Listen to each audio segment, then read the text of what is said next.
నేను సెట్‌లోకెళ్ళి అబ్బా! ఏంటి నాకు ఇంతేనా సీను? ఏంటి నాకు క్లోజప్ కూడా పెట్టలేదా? అరే! ఏంటి నాకు డైలాగ్ ఇంతే ఇచ్చారు. వచ్చిన డైలాగ్ కూడా కట్ చేశారా? అరే! అంత చెప్పారు ఇదేంటి?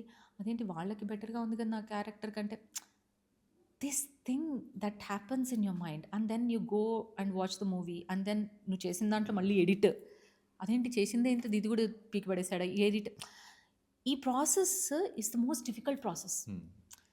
సో నువ్వు ఈ ప్రాసెస్ కొన్నేళ్ళు నడిచింది.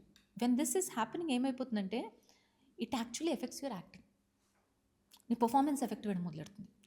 ఎందుకంటే నువ్వు ఎంతసేపు నేను ఆ కెమెరాకి ఎంత ఇవ్వాలి సో దట్ నేను దీనిలో ఈ సీన్లో ఇంకా ఎన్హాన్స్ అవ్వాలి, లేకపోతే నేను ఎక్కువ కనిపించాలి, ఆర్ అరే నాకు డైలాగ్ ఇవ్వలేదు, ఉన్న డైలాగ్ని నేను చింపేయాలి, లేకపోతే వీడు నాకు క్లోజప్ పెట్టలేదు సో నేను ఇటు పెట్టి తిరిగా.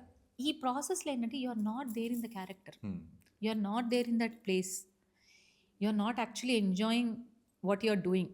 So you are not giving you 100% basically. Okay, అది చిన్న చిన్న క్యారెక్టర్స్లో ఆడియన్స్కి తెలియకపోవచ్చు. నువ్వు 100% ఇచ్చినా, నువ్వు 20% ఇచ్చినా ఆడియన్స్కి నువ్వు చేసే ఆ చిన్న క్యారెక్టర్లో పెద్ద నోటీస్ కూడా అవ్వకపోవచ్చు. నాకు తెలుస్తుంది, I will know it. Okay, and I believe, నేను ఎప్పుడు ఇదే మాట చెప్తా, ఐ బిలీవ్ దట్ ఒక ఆర్టిస్ట్ లోపల నుంచి 100% ఇస్తే ఏమి ఆడియన్స్కి కనెక్ట్ అయిపోతుంది. అది నువ్వు ఎక్కువ చేసినా తక్కువ చేసినా, నువ్వు బాడీ లాంగ్వేజ్ ఉన్నా లేకపోయినా ఎక్కడో నీ ఐస్లో కనెక్ట్ అయిపోతుంది. That is what I believe.